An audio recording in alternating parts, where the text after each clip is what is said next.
이번 주간은 계속해서 하이델베르크 교리문답을 통해서 우리가 사도신경의 성자 하나님 예수 그리스도의 어떠하심에 대하여 우리가 살펴보고 있습니다. 지난 29문을 통해서 왜 하나님의 아들을 구주 예수님이라 부릅니까? 그분께서 우리를 구원하시며 우리를 죄에서 건지셨기 때문이죠. 더욱이 우리는 다른 데서 구원을 찾아서는 안 되고 찾을 수도 없기 때문에 하나님의 아들을 우리의 구주 예수님이라 우리가 그렇게 부른다라고 배웠습니다. 우리가 30번째 질문을 통해서는 자신의 구원과 행복을 신앙에 있어서 위인들이나 또 많은 성인들을 말하는 것이죠. 또 자기 자신 혹은 다른 그 무엇에서 찾는 사람들, 그 사람들은 예수님을 진짜 믿는 사람들입니까? 라고 묻고 있는데요. 그렇지 않다는 거예요.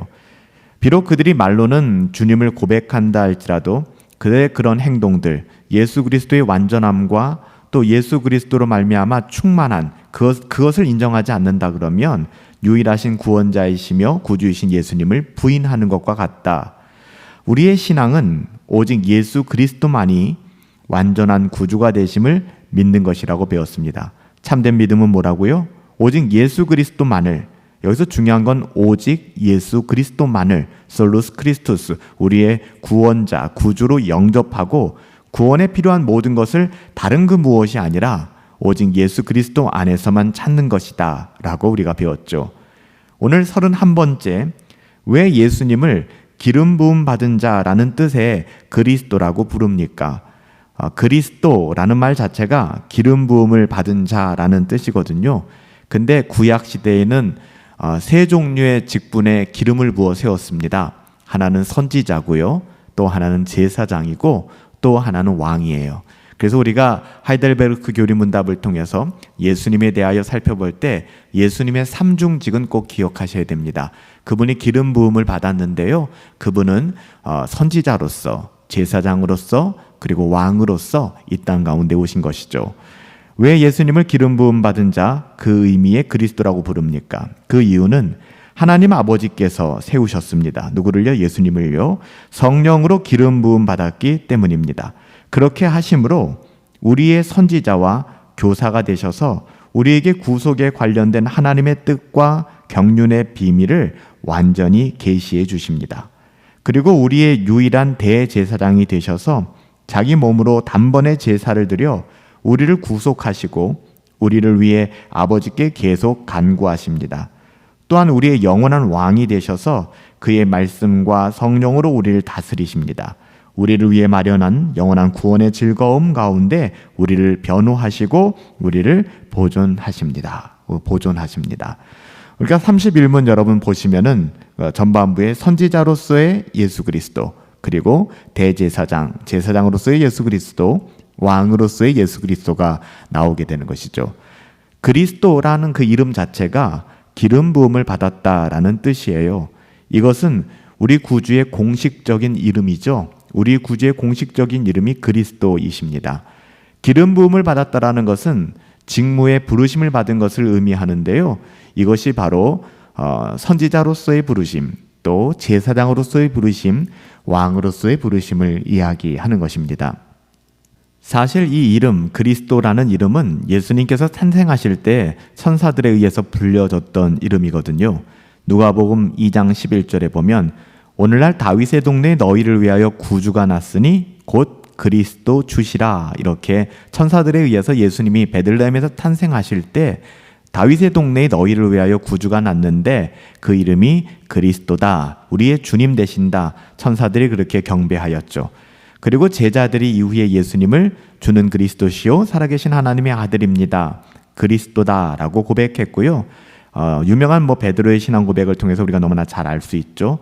뿐만 아니라 그리스도께서도 부활하신 후에 제자들 앞에서 자신의 이름을 그리스도로 증거하셨습니다. 구약에서 기름 부음을 받는 대상은 세 직분이 있다고 말씀드렸죠. 선지자, 대제사장, 그리고 왕의 경우입니다. 예레미야 선지자의 경우에는 선지자와 제사장으로 부름을 받았고요. 다윗 같은 경우는 선지자와 왕으로 부름을 받았죠. 그러나 그리스도께서는 선지자와 제사장과 왕, 이 세 가지 모든 직분으로 부르심을 받았어요. 이렇게 기름 부음 받은 예수 그리스도, 예수 그리스도께서는 인간의 그 어떠함으로 기름 부음 받은 것이 아닙니다. 하나님께 기름 부음을 받았고 하나님으로부터 세워진 또 권위를 위임받게 된 것입니다. 하나님께서 그 직무를 위해 필요한 모든 성령의 은사들을 공급해 주셨죠. 그리스도께서는 기름 부음을 인간적인 기름 부음을 받은 것이 아니라고 말씀드렸어요. 그가 세례를 받을 때 하나님 아버지로부터 직접 성령의 기름 부으심을 받은 것 알고 계시죠? 마태복음 3장 17절에 보면 하늘로부터 소리가 있어 말씀하시되, 예수님이 세례 받을 때 있었던 사건입니다. 이는 내 사랑하는 아들이요 내 기뻐하는 자라 하시니라. 이것이 바로 성부 하나님으로부터 성자 예수 그리스도께서 기름 부음을 받는 장면입니다. 구약에서 선지자는 하나님에 의해 부르심을 받았고요. 그의 백성들을 회개의 삶으로 돌아올 수 있도록 하나님의 말씀을 증언하는 자, 하나님의 말씀을 가지고 회개와 개혁을 외치는 자들이 선지자였습니다. 구약의 모세는 그리스도가 선지자라는 것을 이미 예언했습니다. 신명기 18장 15절에 보면 여호와께서 너희 가운데 네 형제 중에서 너희를 위하여 나와 같은 선지자 하나를 일으키리니 너희는 그의 말을 들을지니라. 여기서 너희와 나와 같은 선지자 예수 그리스도를 이야기하는 것이죠. 그리스도께서는 선지자로 하나님의 비밀을 우리에게 완전히 드러내 주셨습니다. 특별히 우리의 구원에 관한 하나님의 뜻을 완전히 나타내 보여주셨죠. 선지자들은요, 하나님의 비밀의 경륜들을 부분적으로 드러냈지만 예수 그리스도는 그 어떤 선지자도 하지 못했던 하나님의 구원의 모든 것을 드러내 보여주셨습니다. 하나님께서는 그의 영원한 경륜 가운데 놀라운 방식으로 죄인들을 구원하여 인도해 주셨죠. 그러나 죄인들에게는 이 길이 알려져 있지 않습니다. 하나님 안에 감추어져 있었어요. 어떤 피조물도 이것을 발견할 수가 없었죠. 그런데 하나님의 아들이 육신, 인간의 몸을 입고 이 땅 가운데 오셔서 그 어떤 선지자도 하지 못하였던 이 놀라운 경륜을 드러내 보여주셨습니다. 우리가 이것을 하나님의 말씀, 성경을 통하여 완성되고 또 볼 수 있는 것이죠. 확인할 수 있는 것이죠. 이처럼 그리스도는 가르침을 통하여 선지자의 직무를 수행하셨습니다. 그리스도는 율법을 가르치셨으며 회개를 외치셨고 하나님의 나라를 선포하셨어요. 그는 비유로 가르치셨는데요. 그의 제자들에게는 드러났지만 믿지 않는 자들에게는 감추어져 있었습니다. 예수님께서는 성전을 정화하시면서 선지자의 직무를 감당하셨고요. 예루살렘의 멸망을 예언하기도 하셨습니다. 그리고 장래의 하나님 나라에 대하여 예언하셨죠. 그리스도께서는 기적을 통하여, 이적을 통하여 자신의 신적 하나님의 사명을 증거하셨습니다. 외적으로는 복음을 외쳤지만 그리스도께서는 내적으로 하나님의 비밀들을 가르쳐 주시고 설명하셔서 말씀이 영혼 안에서 특별히 빛날 수 있도록, 빛으로 들어갈 수 있도록 해주셨습니다. 그리스도께서는 선지자로서 거룩한 삶을 직접 예증하심으로써 그의 가르침을 확증하셨고요. 제자들이 그의 발자취를 따라올 수 있도록 선지자로서의 사명을 감당하셨습니다. 두 번째, 제사장 사역, 대제사장으로서 예수님인데요. 구약에서 제사장의 직무는 뭐예요? 희생제사를 드리고 하나님 앞에서 백성들을 대신하는 거였잖아요. 대제사장의 직무는 1년에 한 번씩 대속제일에 모든 사람들의 죄를 위한 제사를 드리는 것이었습니다. 이때 대제사장은 먼저 자신의 죄를 위하여 제사를 드린 다음에 지성소로 들어갈 수 있었어요. 대제사장은 주 앞에서 백성들을 위하여 간구해야만 했었죠. 그리고 손을 들어 백성들을 축복하는 것이 제사장, 대제사장의 의무였습니다. 레위기 9장 22절 말씀에 보면 아론이 백성을 향하여 손을 들어 축복함으로 속죄제와 번제와 화목제를 마치고 내려오니라 라고 기록되어 있어요. 예수 그리스도께서는 새로운 언약의 대제사장이 되셨습니다. 그리스도께서는 많은 영혼의 죄를 사하시기 위하여 다른 제물을 사용하신 것이 아니라 당신의 몸으로 희생제사를 드렸습니다. 또한 그리스도는 대제사장으로서 아버지에게 하나님의 자녀들을 위하여 간구하시고 계시하시며 그의 백성들을 축복하고 계시죠. 그래서 예수 그리스도께서는 기름 부음 받은 그리스도로서 우리들에게 대제사장 그리고 선지자로서의 사역, 사명들을 감당해 주신 것입니다. 마지막 한 가지가 남았죠. 왕으로서의 예수 그리스도입니다. 왕은 하나님의 은혜에 의해 세워지는 통치자죠. 그는 법에 따라 나라를 다스리며 원수들로부터 하나님의 백성들을 보호합니다. 그리스도께서는 왕으로서 그의 말씀과 성령으로 그의 백성을 다스리시고 통치하세요. 그리고 구원의 즐거움 가운데 있는 백성들을 그의 능력으로 보호하시고 지켜주시죠. 그리스도께서는 우리의 심령을 계속 갱신시키시며 믿음을 강화시켜서 우리를 배교에서 건져내기까지 하십니다.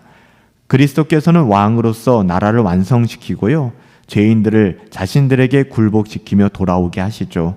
그리고 하나님의 나라를 그렇게 완성해 나가실 것입니다.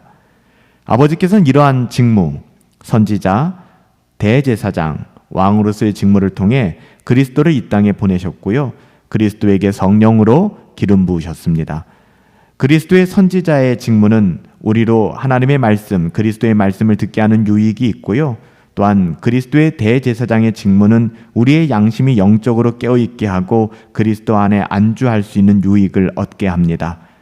그리스도의 왕의 직무는 우리가 우리의 의지를 굴복하여 더욱 성화하며 하나님 나라의 백성으로 살아갈 수 있게 만드는 유익이 있죠. 이렇게 그리스도의 세 가지 직무, 삼중직은 구원에 필요한 모든 것이 그리스도 안에 있음을 분명하게 우리에게 보여주고 있고요, 우리가 이것을 깨달음으로 말미암아 그리스도를 더욱 찾고 또 누리고 전하며 살아갈 수 있게 되는 것이죠. 사랑하는 여러분, 예수님께서 왜 기름 부음 받은 자 그리스도 그 이름으로 불리우는가에 대해서 살펴보았어요. 그분은 선지자로서, 대제사장으로서, 왕으로서 이 땅 가운데 오셔서 구원의 모든 사역들을 성취하셨습니다. 그 누구도, 그 어떤 선지자도 하지 못했던, 그 어떤 대제사장도 하지 못했던, 그 어떤 왕도 하지 못했던 것들을 우리 주님께서 홀로 완벽하게 성취하시고 섬겨주신 것이죠. 예수 그리스도를 믿고 바람으로 말미암아 그분을 선지자로서, 대제사장으로서, 왕으로서 바라보시고 또 그분으로 말미암아 참된 영적인 유익과 또 평강을 누릴 수 있게 되기를 예수님의 이름으로 축복합니다.